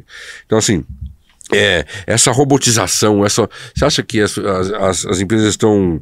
O mundo, assim, corporativo tá esquecendo que o que faz diferença... Eu falo assim, que as pessoas fazem a diferença, né? Porque eu vejo nada contra a evolução tecnológica de processos, de ferramentas, mas eu vejo muito esse apelo, sabe? Não, quanto menos gente você precisar, melhor e tá tudo... Eu falo assim que o diferencial de uma empresa daqui... sei lá, 10 anos, se aqui você é atendido por humanos. Eu também acho. Não, porque gente... Tá indo para um lado tão absurdo e às vezes eu escrevo para... Às vezes tem cursos meus gravados em outros lugares, né? Por exemplo, lá no Novo Mercado, que é uma escola. Né? E às vezes o cara ele faz um post que gostou da minha aula. Aí eu vou lá e respondo, né? Olha, que legal. Eu sempre respondo honrado, agradecido. E aí ele acha que ele tá falando com um robô, ele não acredita que sou eu que tô escrevendo. E aí fala, não, sou eu mesmo. Aí eu falo assim, sou eu mesmo. Aí o cara acredita que sou eu, entendeu? Gente, que loucura. Assim, eu sempre fui a pessoa que prefere olhar o copo meio cheio, né? E aí acho que a gente volta para aquilo que a gente estava falando, da responsabilidade também das organizações do que fazer com isso. Sim. Porque... A tecnologia, ela tá aí para ser positiva, né? Então, tudo bem você automatizar uma série de coisas, desde que você esteja se preocupando em desenvolver essas pessoas que vão ter seus trabalhos, talvez, enfim, que vão precisar mudar e que vão precisar subir para um outro lugar. Então, você está se preocupando com esse programa de desenvolvimento dessas pessoas que talvez tenham seus trabalhos substituídos por tecnologia e máquina para que elas possam servir de outra forma? Então, qual é esse planejamento de médio e longo prazo? Então, eu acredito que, e claro, assim, também estou numa posição privilegiada, porque estou dentro da discussão do tema de pessoas. Então, eu vejo as empresas... Melhor pra responder do que você. Eu vejo as empresas, sim, se preocupando muito com esse tema. Mas o que eu mais enxergo de desafio é que hoje tá todo mundo preocupado com o resultado do quarter, né? E aí, quais são as empresas que estão realmente fazendo esse planejamento de médio e longo prazo para olhar e falar: olha, isso aqui vai ser muito positivo porque eu vou poder dar mais tempo para as pessoas, porque as pessoas vão precisar fazer tarefas mais significativas, porque as pessoas vão poder pensar mais, elas vão poder ser mais estratégicas, elas vão poder ser mais inovadoras. Então, no nosso ver ali de KF, quando a gente faz esses estudos, assim, essas empresas que fizerem isso muito bem planejado são as empresas que vão despontar. Essa questão do quarter é complicada mesmo. O nosso amigo aqui deve sofrer com isso, né? Mais por ser um prestador de serviço, né? B2B. E o que eu vejo, assim, a cultura também a cultura do retorno, sabe? Né? Dessa coisa. Outro dia eu vi também um depoimento do cara falando, quando você investia em ação nos anos 60, que você esperava seja uma expectativa de... Às vezes o cara esperava ter esse retorno em 5, 6 anos. Hoje o cara quer em 6 meses e isso virou uma coisa maluca. E acho que eu vejo isso, virou um moedor de carne de gente, às vezes, né? Porque foda-se quem tá lá na sua frente. Então, quando as empresas falam de propósito, esquece o propósito humano, sabe? Eu vejo que virou uma coisa meio doida. E eu vejo assim... a pior coisa que pode acontecer numa corporação é o excesso de troca de gente, né? De turnover. Sim. Seja ela o pipoqueiro ou seja ela, né, uma Microsoft da vida. Essa troca de gente, né, o custo do aprendizado. E aí você tem empresas, cara, que eu vejo assim, que o cara veste a camisa de um jeito... Eu vejo isso porque eu vejo ex-alunos dos mais variados. Por exemplo, você pega um cara que trabalha na Red Bull, o cara tem uma paixão por aquilo, cara. Eu não sei explicar, ele tem uma vibe que é típico de quem trabalha na Red Bull, sabe? É um cara que... Ele é um cara, por incrível que pareça, apesar da pegada aventureira, ele é um cara tranquilo, sabe? Né? Ele tem muito dono de si e tal. Você pega um cara da Ambev, é outra história, né? O cara... mas ele é um cara... Então, assim, a cultura empresarial que a gente estava falando molda muito isso, e eu vejo como as pessoas, às vezes... é uma pena que pequenos e médios negócios, apesar que tem pequenos e médios negócios que sabem muito bem disso, né? E aí fica com o mesmo cara trabalhando inteiro, porque, trabalhar aqui é muito mais legal e por aí vai. Mas eu acho que as pessoas, as grandes corporações, as empresas estão esquecendo da variável das pessoas, né? É como se trocar pessoas fosse como trocar uma máquina, né? E não... Sabe, a humanização da coisa mesmo ali... sabe, atendimento a cliente, tudo automatizado, cara, eu acho um horror. Você tem empresa que você não consegue falar, às vezes prestador de serviço, eu como consumidor final, que eu não consigo falar, cara, me atende que é muito mais rápido. É que a gente tá, acho que no momento eu acho que sempre antes da estabilização você tem um caos, né? E eu acho que a gente tá um pouco num período de experimentação em alguns sentidos. Então, eu vejo muito assim, um atendimento automatizado, ele pode ser ótimo em vários sentidos, porque você pode resolver coisas muito rápidas. Mas eu acho que você ter a opção de falar com alguém, se você não tá conseguindo resolver o seu problema... Sempre tem que existir. Tem que existir. E pra mim, não sei pra vocês, mas pra mim a grande frustração é quando assim, eu já tentei tudo e aí eu não consigo falar com ninguém. Eu falo, gente, assim, eu vou me candidatar a deputado federal pra fazer uma lei que assim, toda empresa tem que ter um telefone que tá claro ali, pra você ligar e falar, 0800. Porque assim, às vezes você também não quer falar com ninguém, né? Às vezes você quer resolver o problema em 2 cliques. E aí a tecnologia é ótima, mas eu acho que você tem que ter a opção de... né? Gente, pensa as pessoas mais velhas. Você sabe o problema? Que eu senti eu me senti deprimido. Eu fui fazer um negócio do aplicativo no banco lá, não sei qual das contas do banco. Aí o cara pediu para fazer aquele reconhecimento facial, certo? Né? Aí olha como a tecnologia às vezes é bizarra. ele falava assim, né? Ele falou assim, estica, fica de longe, né? Quando eu ficava de longe, ó, fica de perto. Quando eu ficava daqui, eu não enxergava mais o que ele tava falando pra eu fazer, entendeu? Já assim, vira a cabeça pra lá, vira a cabeça. Mas eu não enxergava. Aí eu voltava, ele falava, não, estica. Aí eu ficava... Porque eu tô numa idade que preciso usar óculos de perto, né? E aí o óculos não faz o reconhecimento facial. E aí facial, cara, aí senta numa... Como é que faz, velho? Gente, É uma doideira. Fazem. Mas e aí? E na Korn? Cara, baita desafio então lá, né? Enfim, e aí voltando pra história, e aí tinha uma... E hoje você é CMO? Eu sou head da região, né? Eu respondo pra uma CMO global. CMO da região. Para também esses nomes, né? Mas enfim, aí tinha essa cadeira de marketing aberta, que era só marketing na época que eu entrei. E acho que como na Microsoft também as coisas da vida que são pra ser, eu falei, poxa, mas a vaga tá aberta há 2 meses, gente. Já devem estar quase contratando alguém. E aí me indicaram. E aí acho que não estavam conseguindo achar a pessoa. E aí, quando eu fui fazer a minha primeira entrevista... E, gente, assim, imagina uma empresa de hunting de executivo fazendo processo seletivo. Foi o processo seletivo mais difícil que eu já passei. Fiz na... Não, gente, o processo seletivo mais difícil que eu já fiz na minha vida. O teste de lógica. Eu vejo que a minha. Eu lembro da minha tia, professora, que teve como aluna minha mãe. É pior. É pior, como você tem, se você é pai e mãe e tem seu filho, como você precisa dar exemplo pra todo mundo que você não favorece, aí você feca mais, sabe? Não, gente, eu lembro que o teste de lógica, porque você faz assessment, você faz teste de lógica, primeiro você passa com o RH, depois você faz um assessment, né, depois você faz um teste de lógica. O teste de lógica, eu falei, gente, eu sou muito burra, cara, sim.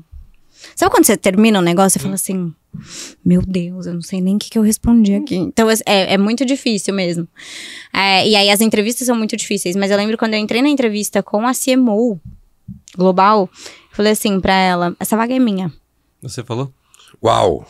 Aí ela falou, por quê? Eu falei, porque eu tenho, tipo, eu preenchia todos os... Assim, tudo que tava no job description. E eu falei, e eu quero trabalhar aqui. E aí eu expliquei pra ela o porquê da minha paixão com pessoas. Sim. E de onde eu vinha me descobrindo e tal. Cara, é tudo que uma pessoa quer. E aí ela falou assim, não, tá bom. E aí a minha última entrevista foi com o presidente da região, que consultoria é muito matricial, né? Então você tem uns 10 chefes, mais ou menos. Mas eu respondo muito pra minha chefe e pro presidente da região. E aí também foi a entrevista mais difícil que eu fiz na minha vida. Eu não sabia, assim, eu saí e falei, gente, não sei. Mas eu falei pra ele também, eu falei, olha, essa cadeira é minha. E aí, eu queria muito, assim, acho que foi a cadeira que eu mais quis. E aí, quando eu entrei, e também foi tudo muito rápido, porque é isso, eu achei que a vaga, então foi meio igual a Microsoft, eu fui fazendo as entrevistas em uma semana, assim, e na semana seguinte eles me fizeram a offer. E eu entrei, era uma cadeira inicialmente mais de marketing, e aí acho que o que eu sou mais apaixonada de lá é que se você é uma pessoa que quer e tem vontade de fazer, a empresa te dá espaço. Então eu fui botando o chapéu. Então eu não tem o global, não te enche o saco. Assim, os alinhamentos todos que a gente precisa fazer numa empresa grande. Mas, olha, eu quero fazer isso aqui, tudo bem? Tudo bem. E você vai fazendo e a empresa vai te dando espaço. Então a gente tinha uma agência de PR, mas estava parada lá há muito tempo. E daí eu falei, cara, eu preciso trabalhar a comunicação. Então eu puxei o braço de comunicação pra mim. E na época, essa história é muito boa. Eu entrei, o presidente da região, fui fazer meu primeiro ano com ele. Falei, e ele é suíço, então ele é muito sério, assim. Então, eu, preciso saber quanto é meu budget, porque eu tenho que desenhar planejamento e tal. Elisa, você tem $0. Aí eu falei, gente, o que eu tô fazendo aqui? Meu Deus do céu. Eu tive um dia de desespero, sabe? Eu falei, cara, por que me trouxeram, né? Você fica pensando. E aí, a história da cultura. Eu fui entendendo muito da cultura da empresa. Eu falei, bom, gente, agora eu já tô aqui. Então, alguma coisa eu preciso fazer acontecer. E aí, tinha agência de PR. Eu falei, vou começar primeiro a fazer o one-on-one com as pessoas. Aquela coisa de você entrar na empresa, entender as dores e tal. E vou trabalhar comunicação, porque a agência tá lá largada. E aí eu puxei, desenhei estratégia de PR, temas, assuntos, como a gente vai posicionar, quem são os executivos. Fiz tudo com eles e a gente começou a movimentar. E aí o negócio começou a rodar. E aí a gente tem um sistema global muito bem desenhado, né, de entrada de leads. E aí, quando a gente começou a aparecer, começou a entrar lead pra região. E eu falei, cara, agora eu tô começando a construir minha historinha aqui pra contar. E aí fui trabalhando coisas que não tinham custo. Eu sempre falo, é fácil ser criativo com $1 milhão. Não, né? e assim, gente, acho que poxa, eu tinha uma cadeira de head, mas foda-se, eu tenho que pôr a mão. Claro. Desculpa. Não, pode falar. Tem que pôr a mão na massa, não tem essa. Era da estratégia ao estagiário, entendeu? E eu acho que quando você tem vontade de fazer a coisa acontecer, porque acho que hoje as pessoas têm muito isso. Ah, não, eu tô aqui. Eu falei, ai, gente, ó. Já foi sabe? Isso também, né? Isso não tem mais.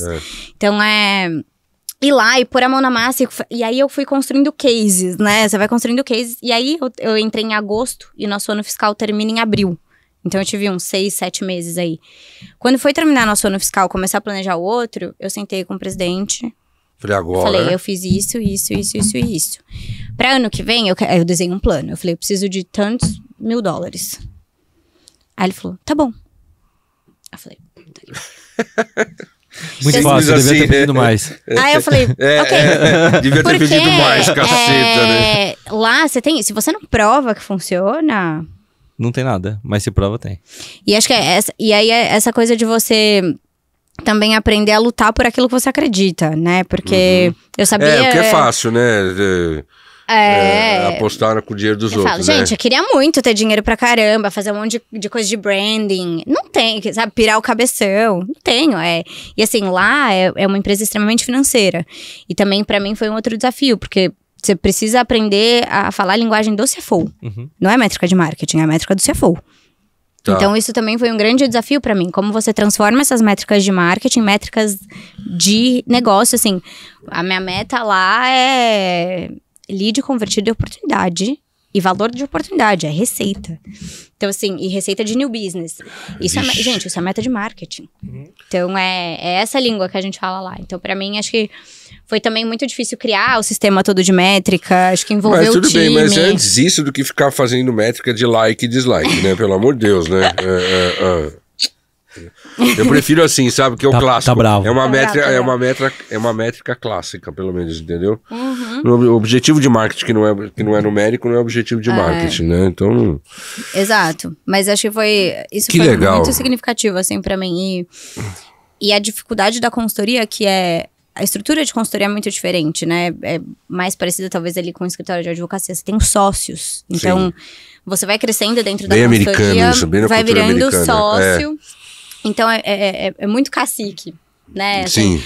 O que é muito legal, porque são pessoas... Acho que eu nunca trabalhei com tanta gente tão inteligente. Acho que são pessoas realmente muito cabeçudas, assim. Mas é muito difícil porque você precisa atender a necessidade de todo mundo. Então, não tem um stakeholder mais importante que o outro, assim, né? Todo mundo é muito importante. Aí, como desafio em termos de RH. Como você trabalha essas relações internas e uma agenda institucional mais abrangente que vai te dar resultado em todas as linhas de negócio. Porque é bem difícil, Que legal. Mas, puta, que legal isso. Que história boa, velho. Que trajetória boa.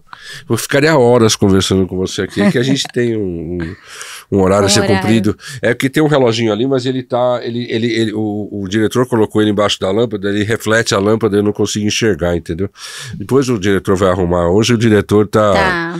Ele tá me devendo alguns favores, né? Assim, né? Mas ele é gente boa, tá? Entendi. Agora, vamos lá.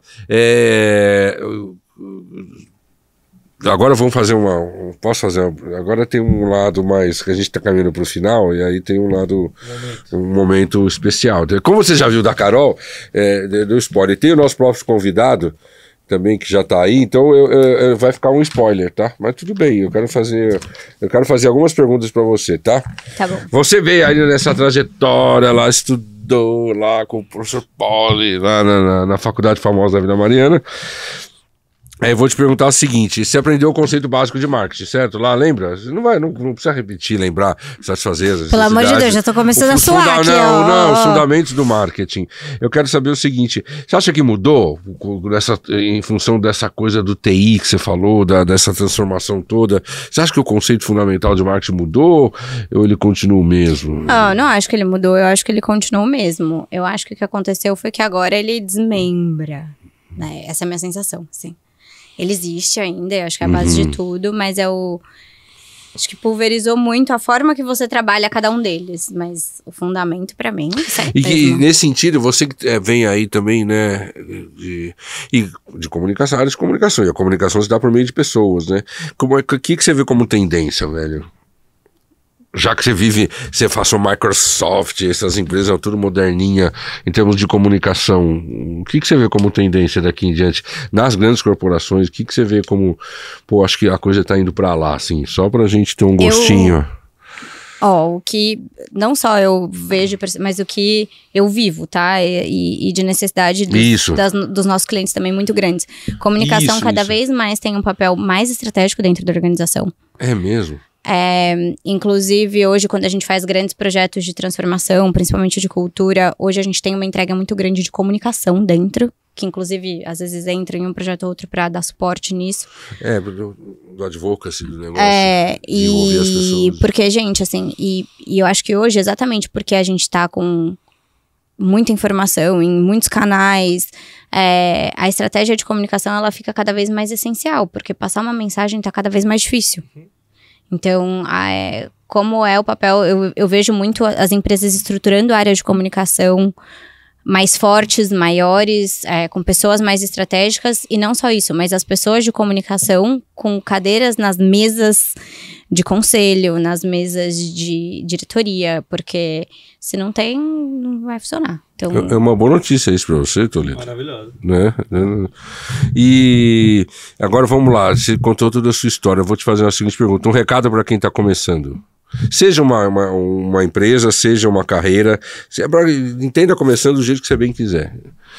Que lição você tira até agora? Porque minha filha, você tá com 33, você ainda é uma moleca, certo? Você tem muito mais, pelo menos mais 30 anos pela frente aí de carreira. Mas hoje, a Isa hoje com 33, qual recado você daria para quem tá começando? Faça esporte. Brincadeira. Não, isso também, gente, mas brincadeira. Ela tá me sacaneando. Eu adoro isso. Faça esporte. Acho que o que a gente falou, acho que são 3 pontos. Imagina assim, um recém-formado ou alguém que tá indo, que nem você falou que tá indo pra faculdade. São 3 pontos pra mim. Acho que crie seu repertório, que é o que a gente tava falando. Acho que pare de confiar só na tecnologia, ou, né, gente, vai ler um livro, vai ver um filme. O que as pessoas não entendem é que você precisa criar um repertório de sensações. Exato. Acho que vai sentir a vida. Vai se permitir encantar por coisas que talvez você nunca imaginaria, né? Eu acho que tem isso, vai construir um repertório de vida além da internet. Acho que isso é uma coisa que eu falaria muito. Outra se autoconheça. Claro, conhece a ti mesmo. Muito. Acho que saiba quem você é, não para usar isso como escudo, mas para se permitir, acho que se transformar e mudar quando você quiser, né? A última coisa que eu vou falar pra você hoje, a última coisa que eu vou te falar hoje tem muito a ver com isso aqui. Você vai saber. Acho que hoje a gente tem muita disrupção o tempo todo, né? E você tá sempre... Acho que você tá no seu caminho e aí sempre tem um monte de coisa acontecendo pra tentar te tirar do seu caminho. Eu acho que se você não se autoconhece, não sabe o que você quer e qual é o seu propósito de longo prazo, você se perde muito fácil. E conforme você vai começando e acho que cada vez mais vai subindo, mais difícil fica priorizar. Então, se você não tem autoconhecimento, acho que priorizar se torna algo muito difícil. E terceiro, cara, garra. As pessoas estão perdendo a garra. Muito. Carregar a caixa, né? Eu sempre falo do carregar a caixa. Cara, sabe esse brilho, esse fogo no olho, assim, sabe? Essa vontade de fazer as sangue coisas nos olhos, acontecerem. faca nos dentes. E acho que de olhar pro trabalho, assim, uma coisa que... Eu vou fazer um desabafo aqui, mas que me entristece muito dessa coisa da piada do CLT, das pessoas estarem colocado... não, mas é só um trabalho... Tá bom, gente, pode ser que seja só um trabalho, mas talvez pelo seu trabalho você vai ter uma oportunidade de mudar algo muito significativo no mundo. Não, e assim, às vezes tem eu sempre falo, né, na vida existe aquilo que a gente quer, né, aquilo que a gente acredita e aquilo que a gente precisa fazer. E nem sempre essas 3 coisas estão alinhadas. A frase não é minha, tá? De São Tomás de Aquino. Mas assim, que eu vi numa série da Netflix o pai falando com uma filha, né? Assim, a minha filha, na vida existe aquilo que você quer, aquilo que você acredita, aquilo que você precisa fazer. E na maioria das vezes essas coisas não estão alinhadas. Exato. Certo? Então assim, eu sempre falo assim, cara, puta, você decidiu ser garçom Mas não porque você quis, é porque você precisa sobreviver e pintou o emprego de garçom, você virou garçom. Exato. Então assim, cara, então seja um bom garçom. Não seja um garçom revoltado, porque, porra, velho, né? Entenda que a vida, né? Você vai decidir o seu Uber, não teve outro jeito, você virou. Mas pelo menos isso não quer dizer que seja um péssimo, entendeu? E às vezes, assim, tudo bem, o seu Na objetivo. vida a gente tem que fazer coisa que a gente não quer. É o que você tá falando, às vezes o objetivo pode não estar especificamente no trabalho, mas ele é meio pra alguma coisa, e então faça isso da melhor forma possível. Assim, e pra mim, acho que muita gente ainda ai, nossa, mundo corporativo e tal. Falo, gente, assim, hoje, estando onde eu tô, eu conheço CEOs que realmente são pessoas que mudam a vida das pessoas de forma direta. Então, isso ainda me deixa muito positiva. As pessoas falam do mundo corporativo, mas as pessoas não têm a dimensão do tamanho que é o mundo corporativo. E eu acho que ainda... Se conhecesse o mundo corporativo em sua plenitude, não. E se você quer mudar o mundo, assim, cara, eu ainda sou uma pessoa que... Sei lá o que vai acontecer na minha vida, né? Mas hoje...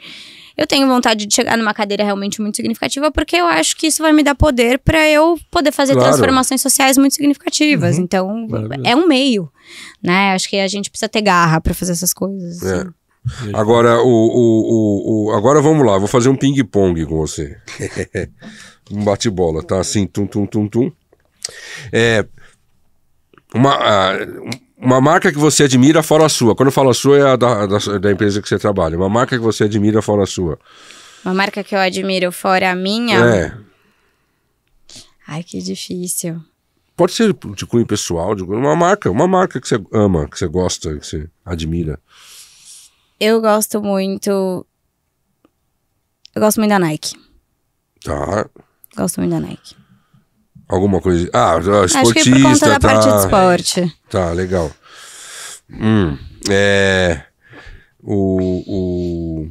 Escrevi sobre a Nike. Deve ter publicado essa semana. Falando da polêmica da camisa da seleção brasileira, que ia ser vermelho, né? E aí eu detonei também. Falo, que são essas discussões idiotas, né? Aí eu termino o artigo assim, qual é a cor que o vermelho tem? Discussão idiota. Mas vamos lá. O vermelho já existia antes da cor vermelha existir. Sério, então... seu principal concorrente? Olha, é difícil pensar numa consultoria que faz tudo que a gente faz. É muito difícil. Mas hoje a gente tem uma Randstad, uma Michael Page, são grandes, né, em algumas frentes nossas que a gente trabalha. Tá. Vamos lá. Algo que ninguém... essa que eu mais gosto. Ela queimou já na entrevista, tem que ser outra, então. Tem que ser outra. Ela já queimou, né, a largada. Eu quero saber... Algo que ninguém sabe sobre você que você não disse durante a entrevista. E não pode ser bailarina. Não pode ser bailarina. Eu sou DJ. Cara, DJ! Uma bailarina DJ que recruta. Meu pai do céu. DJ, bailarina, triatleta. Que você, DJ? Mas eu gosto muito de música eletrônica.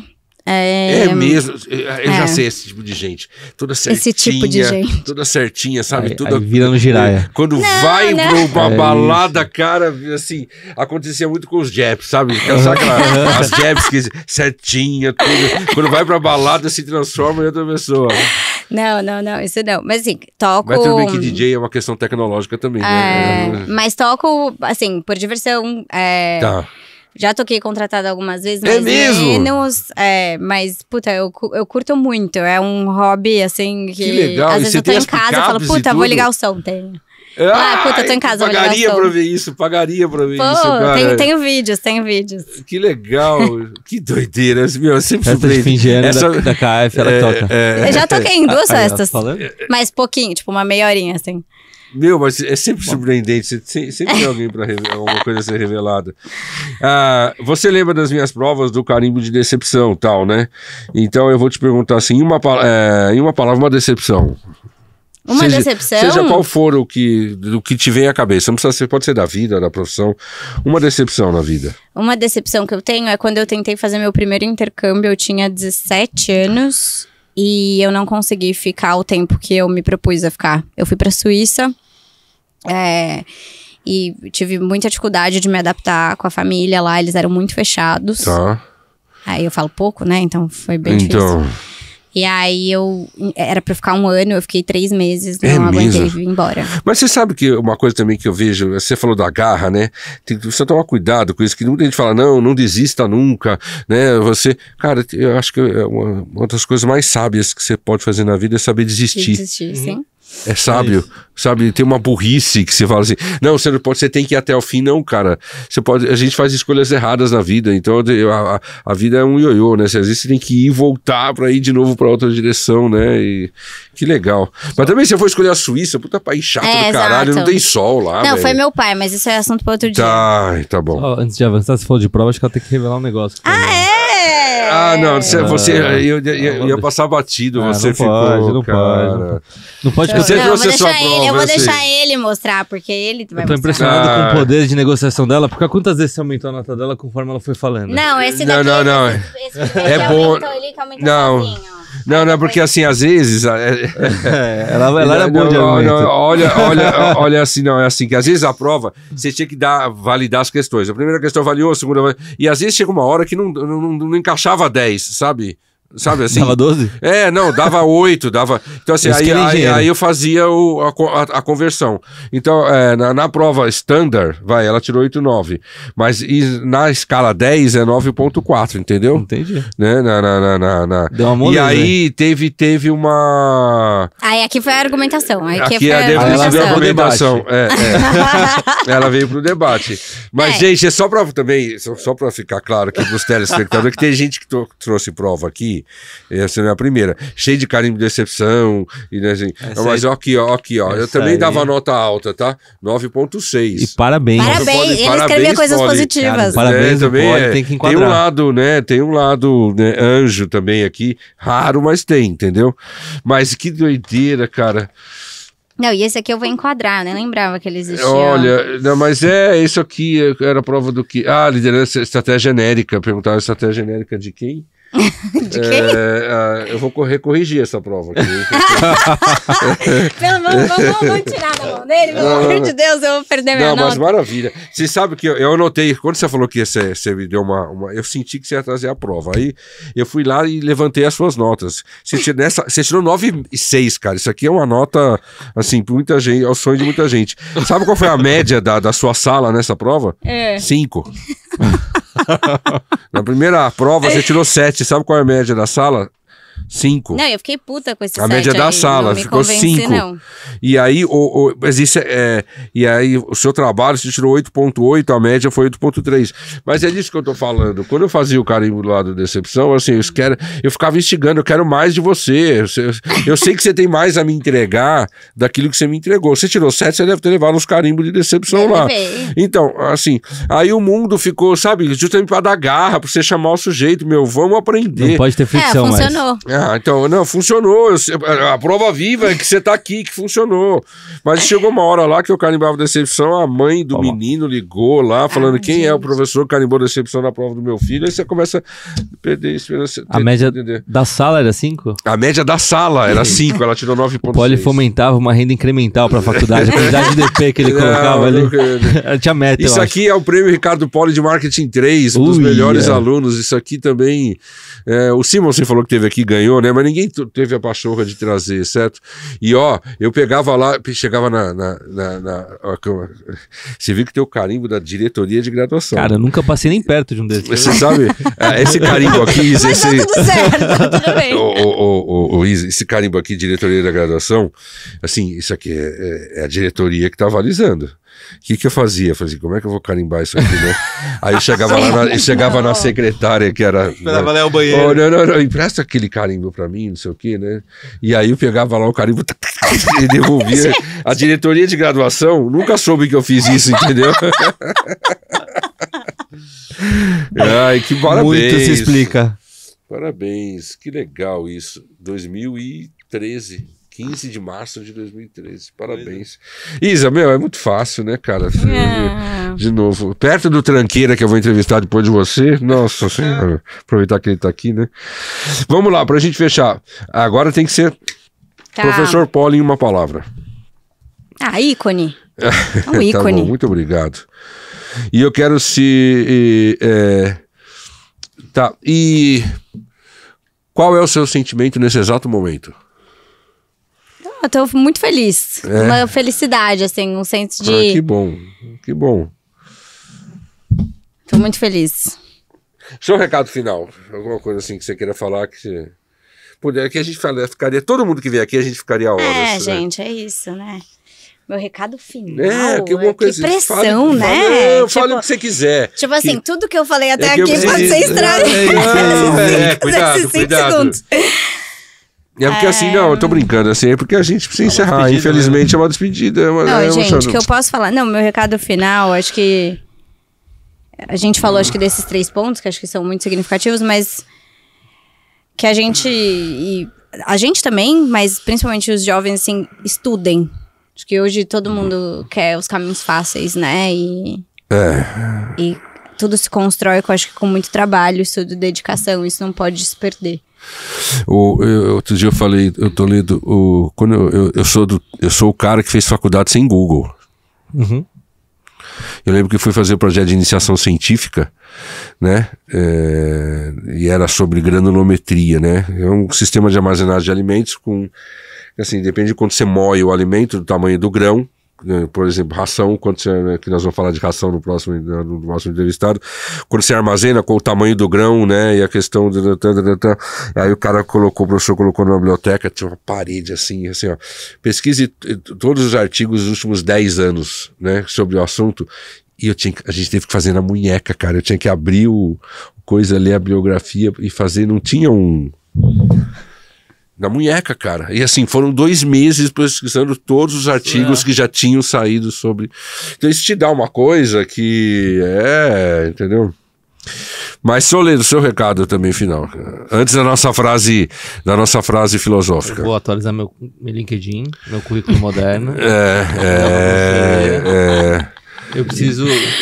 Repete de novo. O quê? Inefável. Inefável. Nem minha letra, mas eu tô... Você... Inefável, eu vou descobrir depois depois de gente, conversa. você fala com ela, né? É isso. Né? Porque gente é boa, ela vai... Né? A gente sempre... Isso, assim, o que eu vou dizer, cara? Puta, agora eu vou falar um palavrão, tá? Que tesão ter você aqui, assim, de coração. Meu, muito legal a história, a gente se trombar daquele jeito e, meu... Eu vou hoje comparecer ao seu evento...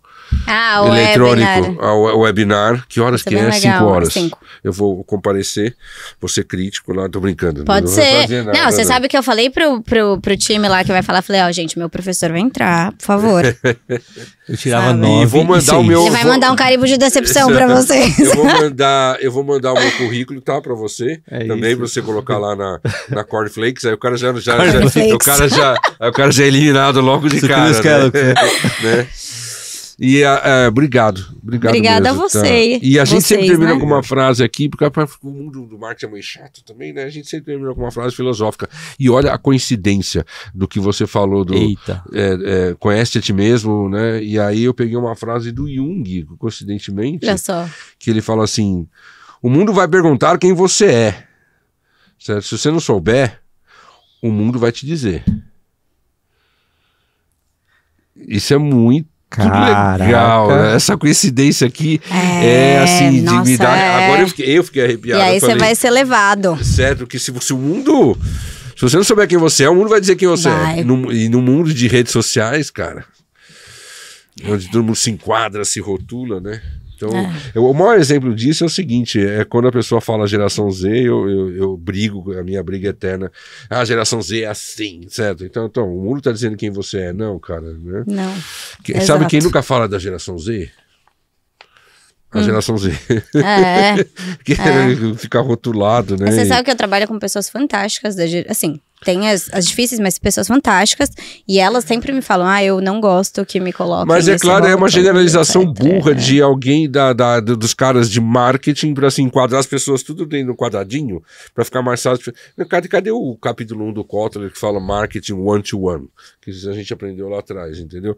E como se o cara eu sempre falo, o cara da geração Z do Capão Redondo fosse igual ao do cara de Moema. Certo, um tem o IDH da Noruega, outro tem a DH do Sri Lanka. É a mesma geração, é a mesma coisa? Para com isso, né? Mas essas são as revoltas do professor Ricardo Poli. Temos que encerrar aqui. Obrigado, Isa. Obrigada a Toledo, vocês, de novo. gente. Sempre lembrando que esse foi o episódio 001, merecidamente o episódio 001.